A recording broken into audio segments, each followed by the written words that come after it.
Okay, and what I'm looking at here is two sets of numbers for each of 10 different subjects. I'm looking at their age and what their blood sugar is. This is all obviously made up information.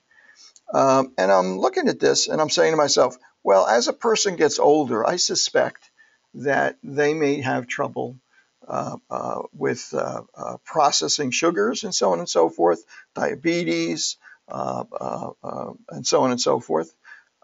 So I'm thinking maybe there's a correlation between a person's age and their blood sugar. So I just used a word that's commonly used in plain English, correlation. Right? Correlation basically means an association between one thing and another thing. So that's really what I'm looking at here. I have two numerical variables. One is the age and one is a person's blood sugar. Both of them are numbers. They're two different variables, right? It's not the same variable split up into two groups. Like in other words, blood sugar for males and females or something like that. So I can't take the average age and compare it to the average blood sugar, at least not directly. It won't mean very much. They're two different number scales.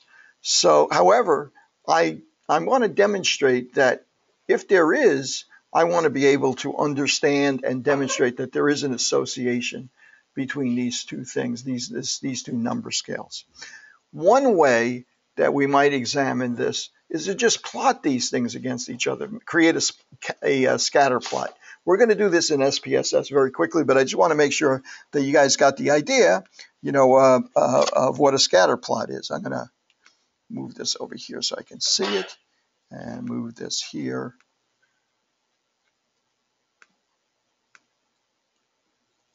Okay, and I'm going to create a graph here.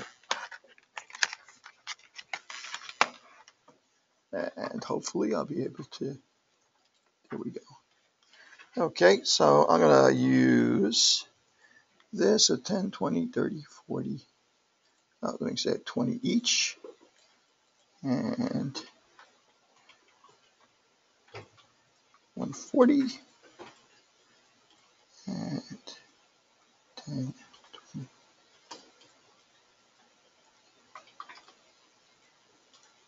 Okay, so I'm going to call this axis age. I'm going to call this axis blood sugar. Okay, and I'm going to start at 0 over here for the axis, 0 age, and this will be 10 and 20 and 30 and 40 and 50 and 60. And blood sugar, whoops, we don't need that now. Let's get that out of the way. And for blood sugar, I'm going to start down here at 0 also. And I'm going to say, let's say this is going to be, this is a much wider scale here. So I'm going to say 20, 40, 60, 80, 100, 120, and 140. Okay, so I'm going to take each individual's age and blood sugar and plot them against each other. I'm going to create what's called a scatter plot. So if the age is 30, this person's blood sugar was 75, he's going to be somewhere around here. That's on the x-axis, that's 30, and on the y-axis, that's 75. Okay, I'm going to take, let's see, I'm going to take, this person is 48 and 80, 48 and 80, so he's going to be over here somewhere. This person is 60 and 140, he's going to be over here somewhere. This person is 34 and 90, going to be over here somewhere. Let's see if I got any younger guys here. 36 and 65.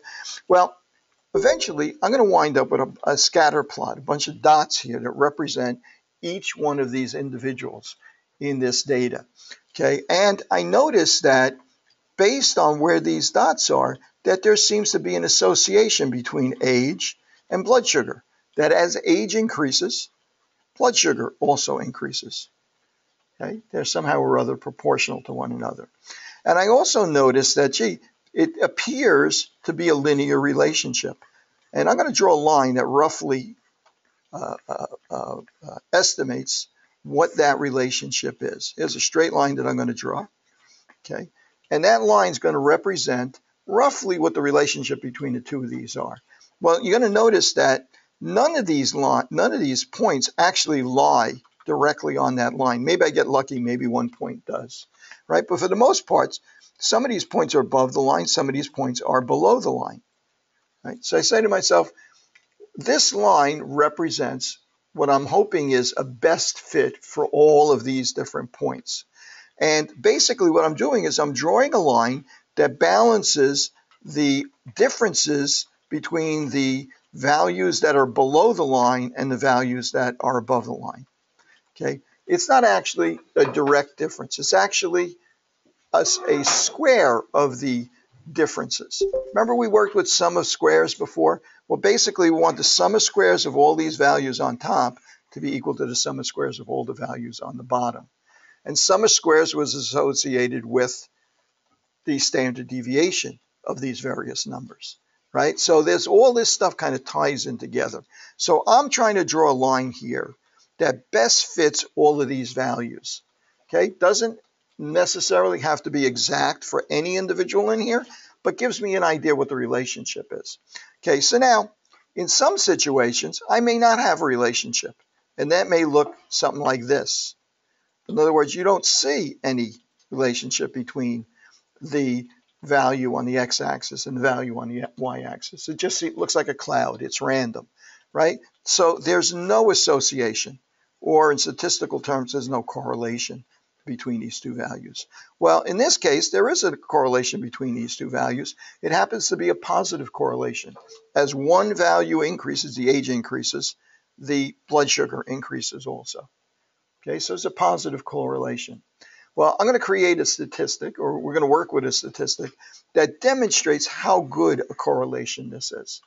Okay, how well the one variable is associated with the other variable, or in case of regression, how well one variable predicts the value of the other variable.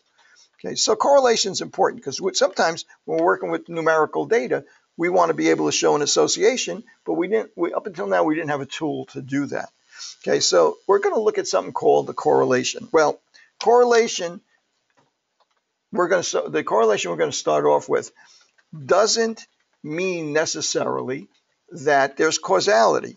In other words, we notice that with increasing age, that blood sugar goes up.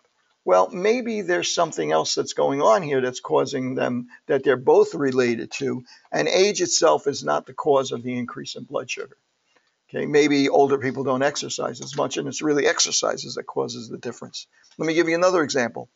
Let's say I were to try and correlate the number of firefighters that show up to a fire versus the property damage. You got a lot of firefighters, you get more. The more firefighters you have, more property damage you have. Does that mean the firefighters are causing the property damage? Right? Sometimes, yeah, right. Okay, if you've ever seen them work, you know that sometimes they do cause the property damage. But for the most part, really what's happening there is if it's a bigger fire, you have more firefighters. So really, there's a correlation, but it's not the firefighters, the increase in firefighters is actually causing the increase in damage. But there is a correlation. So I'm going to just show you an interesting website. Let me get this out of my way here. See if I can't get control of this back. So I'm going to take these numbers into SPSS in a second, but I just want to show you an interesting website. Let me see if I got the link here. Here we go.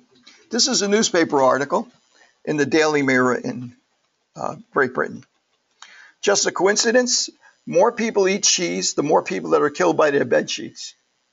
These various correlations, he demonstrates them in a slightly different way. He actually shows them kind of as a graph for annual rates of the annual consumption of cheese in Great Britain and the annual number of how many people each year are killed by their bed sheets. And he actually, I'm sure he tried to correlate a million different things, and this correlation really is meaningless, right? It's just a demonstration of the fact that you can find correlations between the strangest unrelated things. They don't necessarily mean that one thing is causing another.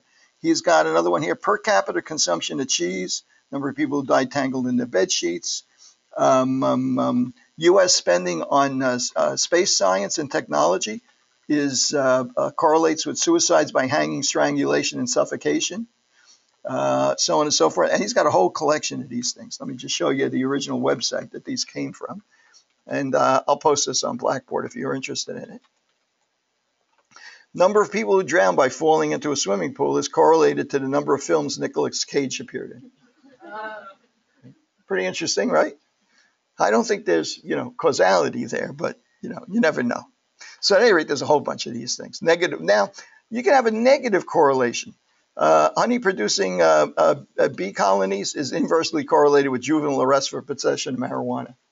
Right? Again, right? Now, you notice that as one variable goes up, the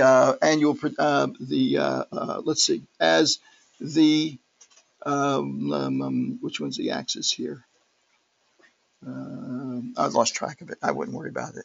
As one value goes up, the other one goes down. That's an inverse correlation or a negative correlation.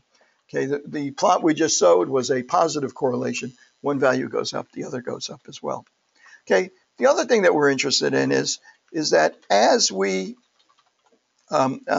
these correlations in the graphs you saw in the PowerPoint, you may have noticed, let me get back to Notepad again.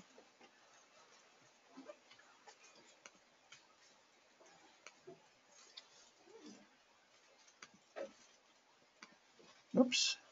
Okay.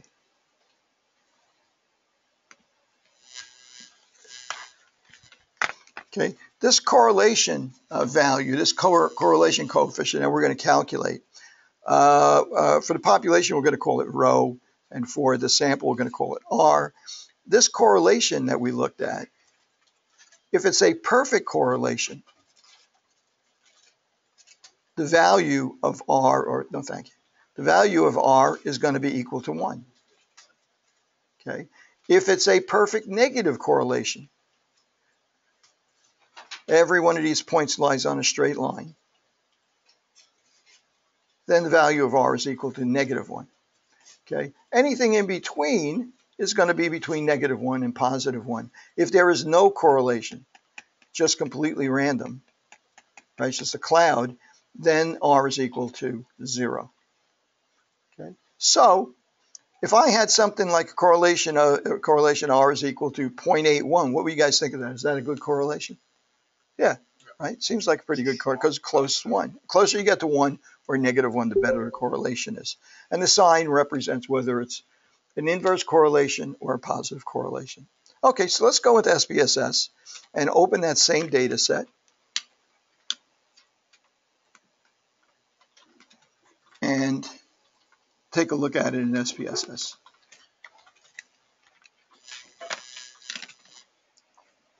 Let me see how you guys are doing online. You guys online can hear me and follow this? Yes?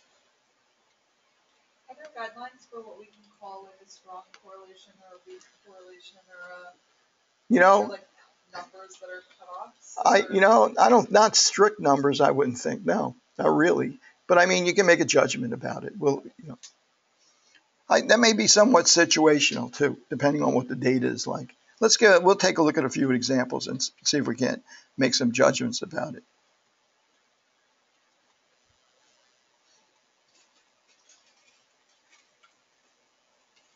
Okay, this is the same database as an SPSS file. You have it in the lab section on Blackboard. Age and blood sugar are 2 variables. They're both numerical variables. First thing I want to do is take a look at that graph as I described before. There's several ways, as we discussed before, to create graphs in SPSS. The simplest way is simply this thing called legacy dialogues. I'm going to go down to scatter dot, which is just a plot of the individual values. Click on simple scatter. Okay, now when I'm talking about correlation, and I mentioned that we're not concerned about causality at this point, it doesn't really matter which one I choose as the x-axis and the y-axis, because I'm not calling one a predictive variable or a predicted variable.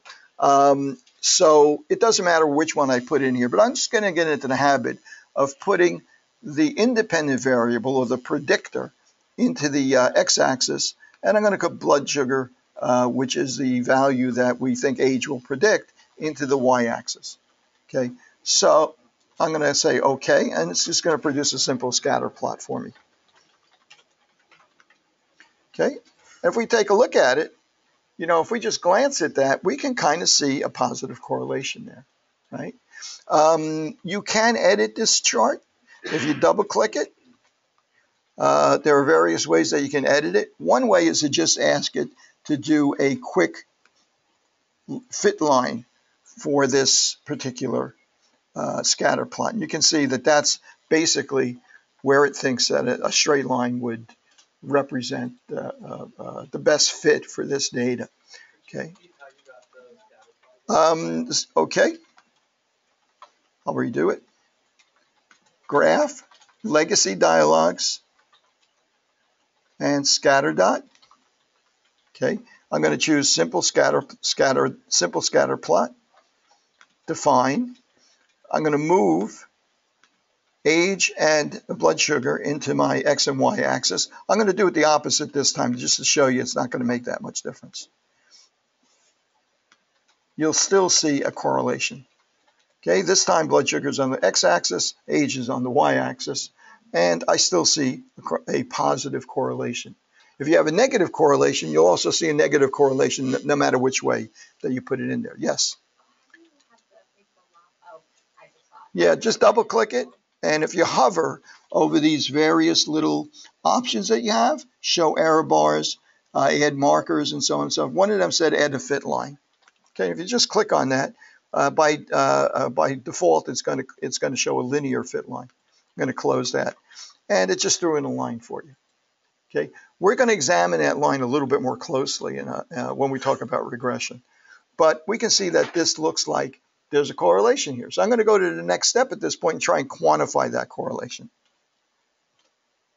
Okay, this time I'm going to do an analysis. I'm going to go to Analyze and go to Correlate. And I'm going to go to bivariate. Bivariate because I have two variables here, right? I got age and I have blood sugar. I'll click bivariate. Now, I'm going to move age into my variables. And notice I can't click OK because it's bivariate analysis. It means at least two variables.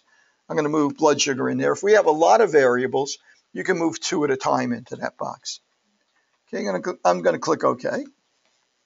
And it's going to calculate. I'm going to go there again. So I forgot to point out something. Correlate bivariate. Pearson's correlation, the calculation that you discussed upstairs in the lecture, is checked off. That's what we're going to be using here.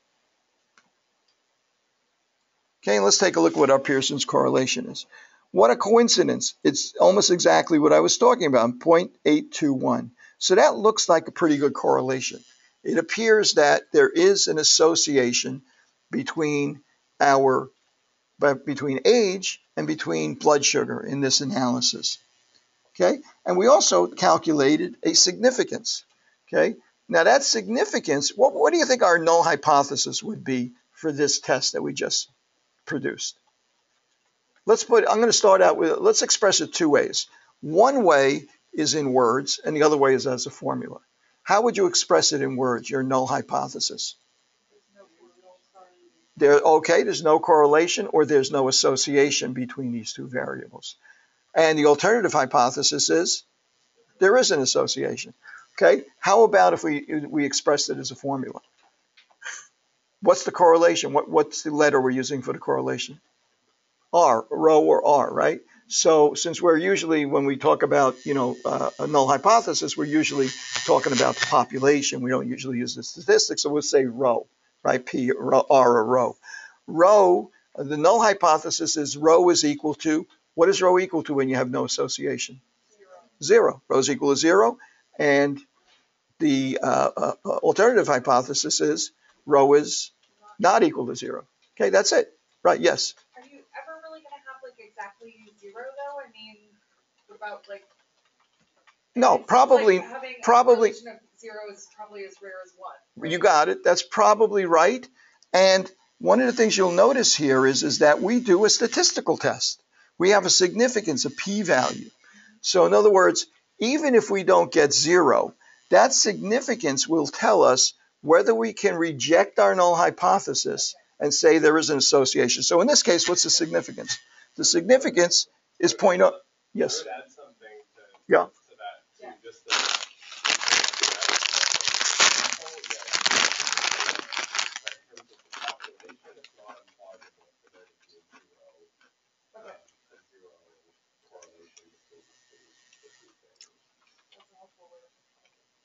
It's 7 o'clock.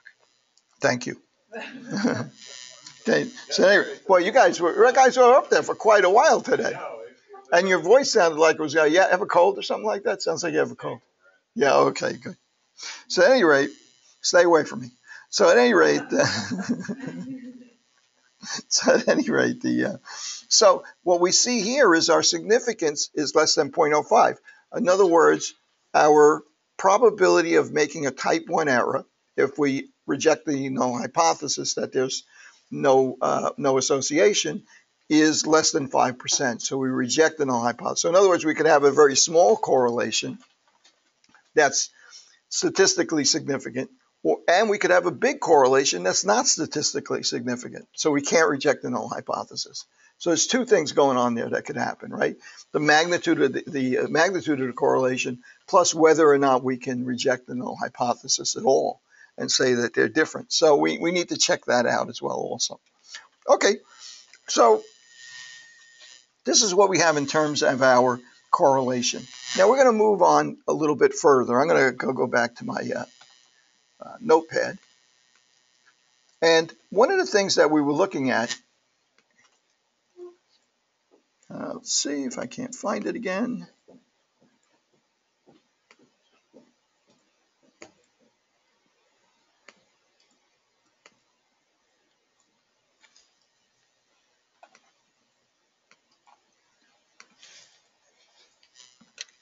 Okay, one of the things that we were looking at when we did this, plotted this data, okay, was that we approximated this relationship. We assumed that this relationship was a straight line, right? So I'm going to draw a straight line. Straight line never stops, goes on through the axes and so on and so forth. Anybody remember what the formula is for a straight line? When I was a kid, we learned it as y is, yeah. I learned it as y is equal to mx plus b. Okay, in algebra class, right? M represents the slope of the line, and b represents the y-intercept. What does that mean, y-intercept? Well, the y-intercept is when x is equal to 0, this goes away, so y is equal to b. So the height at which it crosses the y-axis, and this could also be a negative number if the line goes over here. This could be down here. B could be a negative number also. But the y-intercept, this b, is just the place, just the value of the y-axis, the y part of the point on that line, if x is equal to 0. Well, what does the slope times x mean? Well, if I forget about the y-intercept, the slope is going to be equal to the change in y, right? Change in y over the change in x. The slope is just represented by the slope on that line. Mathematically, it's how much y changes in relation to x. If this were a 45-degree angle here, right, then and the two scales were the same, 1, 2, 3, same dimensions, 1, 2, 3, and so on and so forth, then if it changes 1 in the y for 1 in the x, then the slope is equal to 1. Okay, if it changes twice as much in the y than it does in the x, then the slope's equal to 2. That's simple. Okay, if I have this kind of line, what kind of slope do I have? Negative number, right? Because the change in y is a negative number. When x is a positive number, y is a negative number. So negative over positive is a negative number. So it would be really informative to be able to take that line, that best fit line that we have, and see if we can't fit a straight line to it. In statistics, we usually use y is equal to a plus bx. Okay, in this case, a is your y-intercept and b is your slope. Okay, so we want to predict what that number is. So in order to do that, I'm going to use another function in SPSS. Okay, let's go back to SPSS. Here we are. I'm going to go to Analyze. I'm going to go to Regression, surprisingly enough. I'm going to go over to Linear, because this is a linear. We're making the assumption that this is a linear relationship. I'm going to click on Linear. And now I'm going to have a new input box that it brings up. This time, when I'm talking about regression, I'm going to create a formula.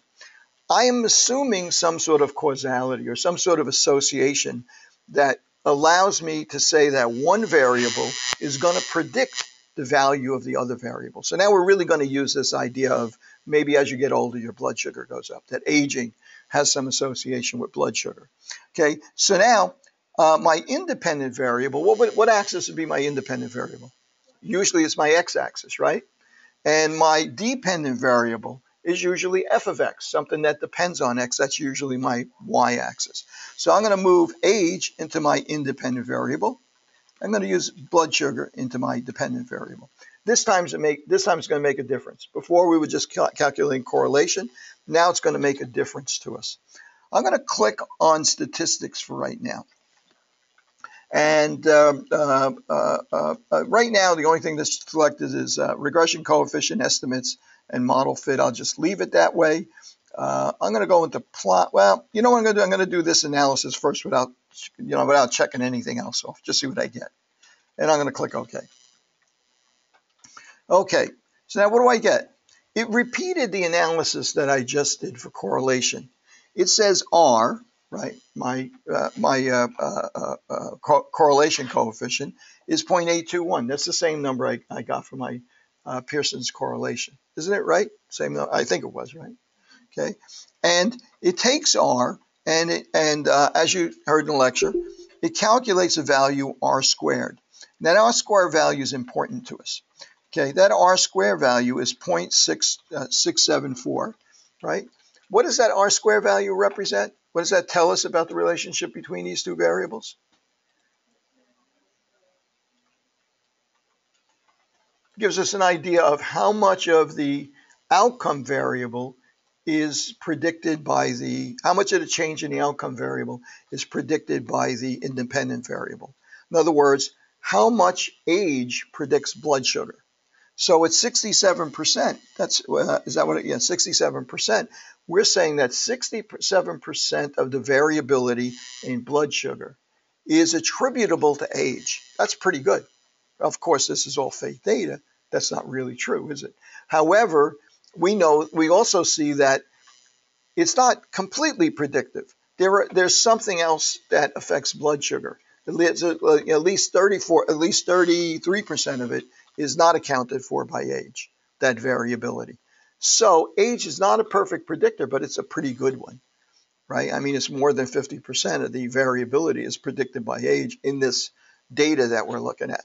So that looks pretty good. So the next thing that we're doing is the next test is this ANOVA test. And this test is, again, a test of whether or not the correlation that we're predicting here is statistically significant.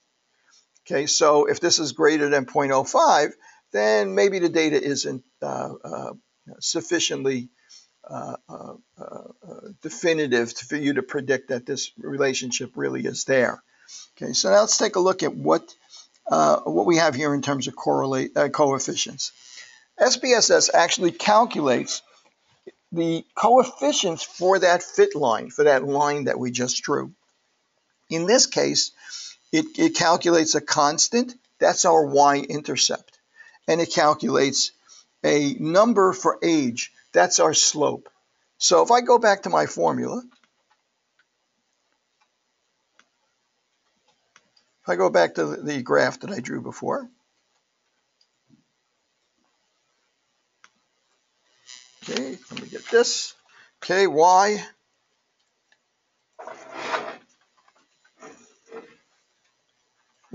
is equal to a plus bx.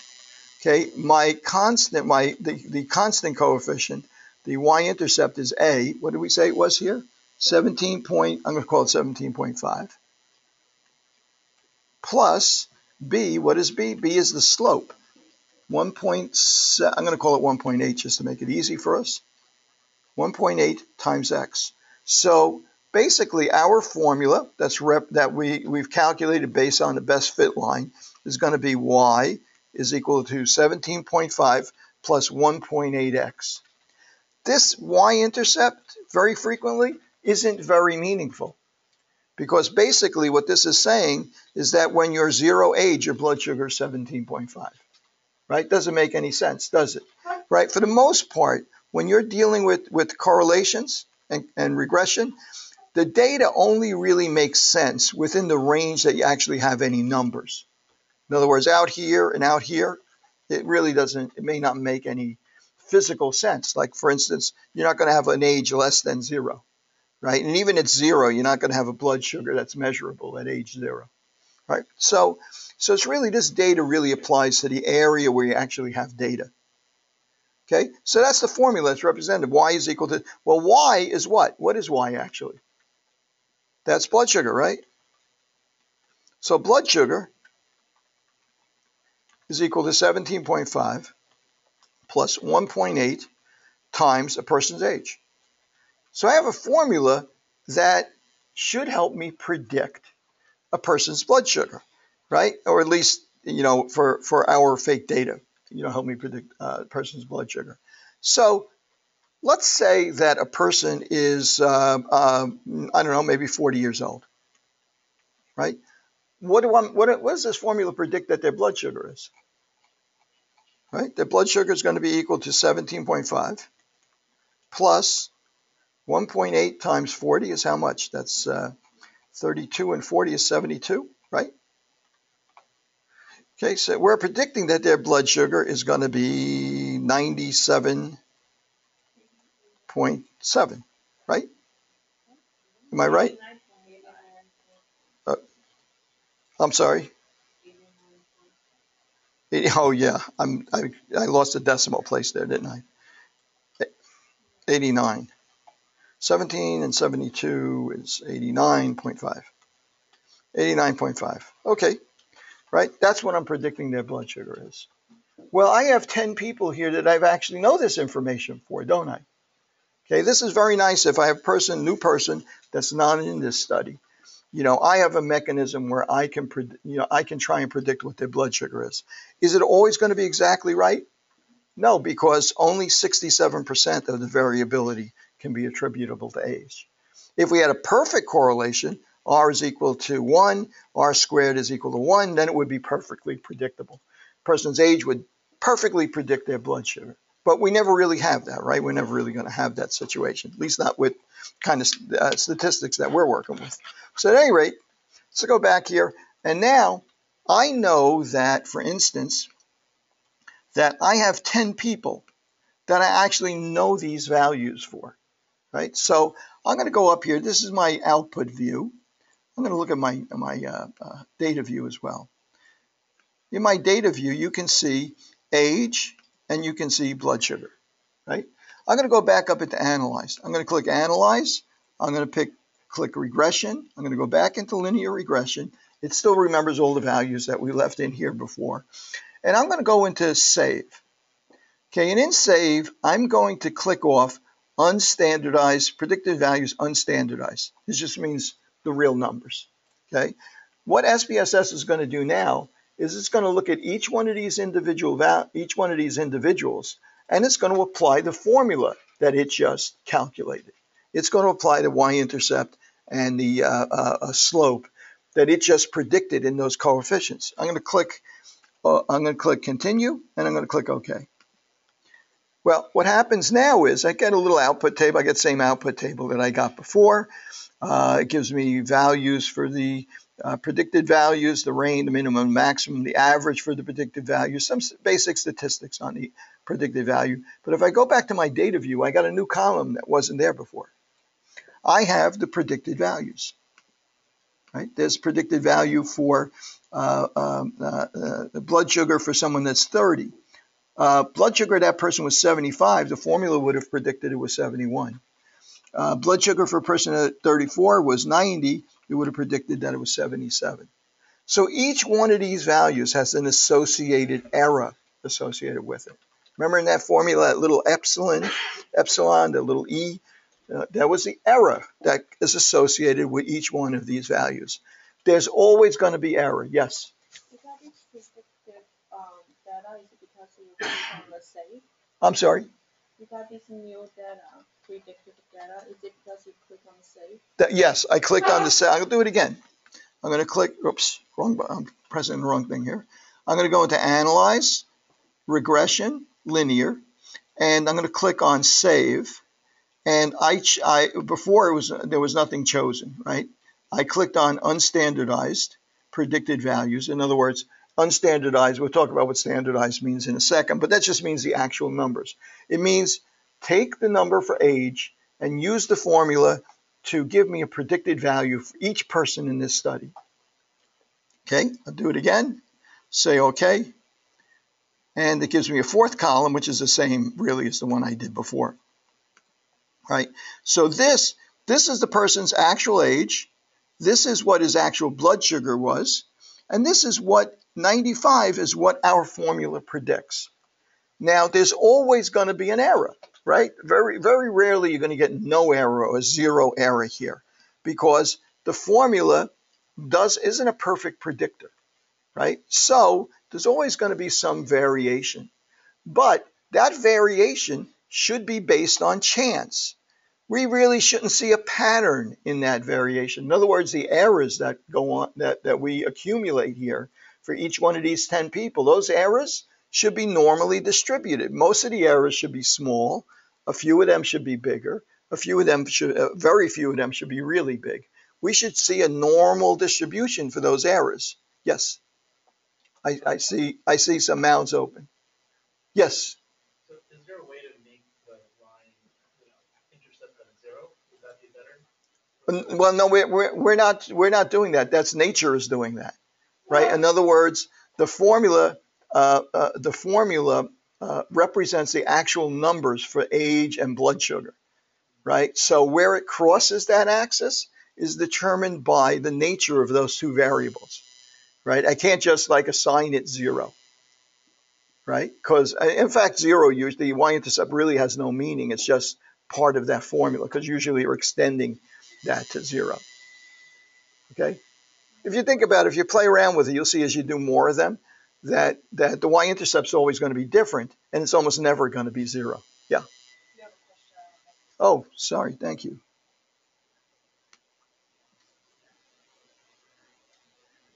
Da, da, da.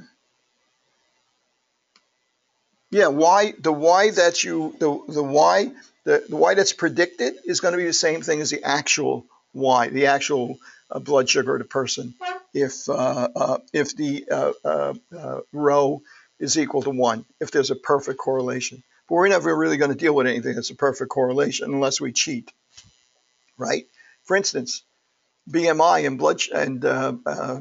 weight have a perfect correlation because BMI is it's a calculation that involves weight, right? So that's kind of a cheat, right? It's not really two different variables, right? So at any rate, let me go on.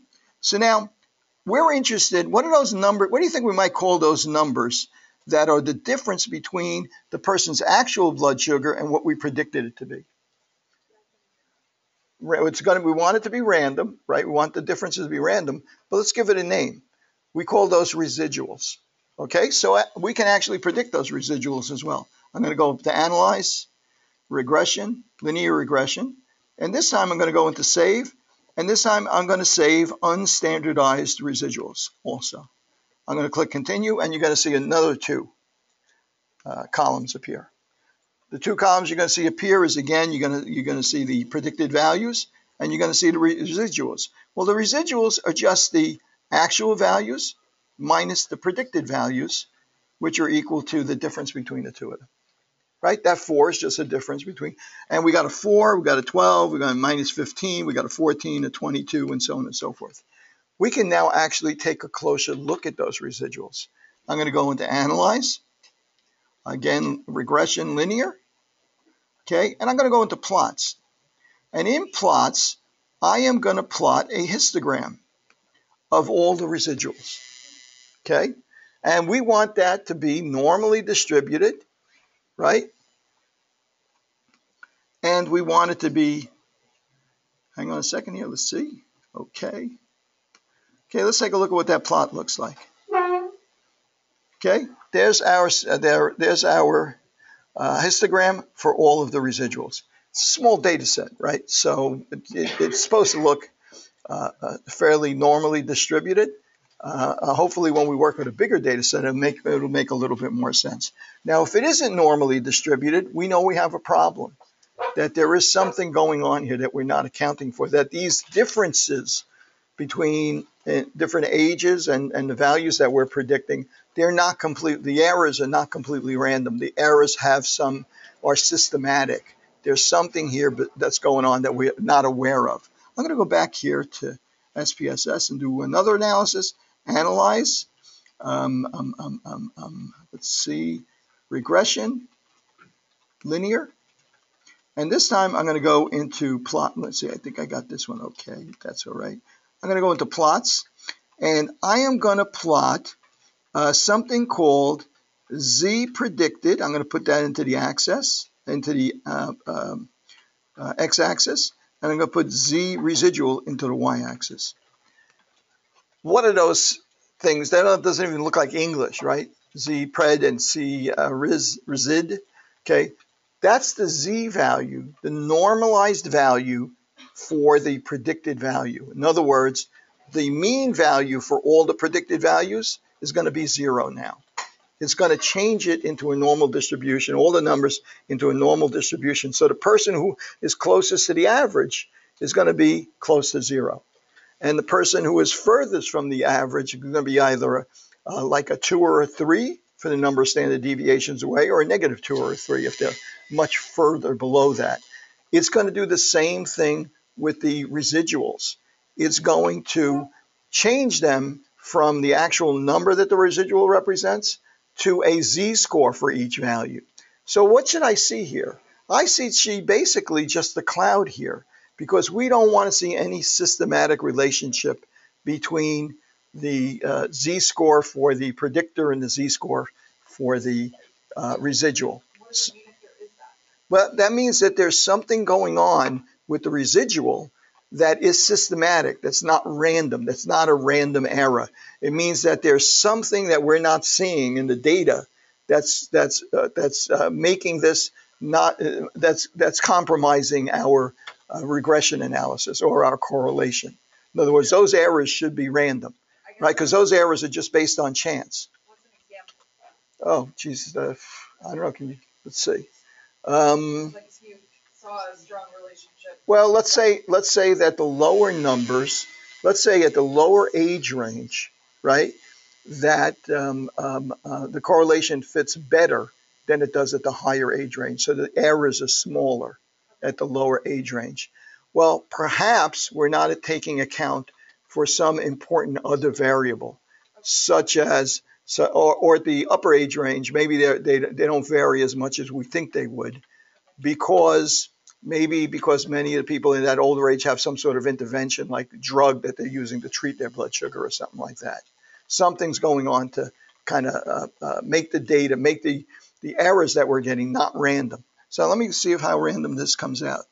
Now, I made up these numbers, so I didn't purposely hope to make them random, but see, that looks kind of random, right?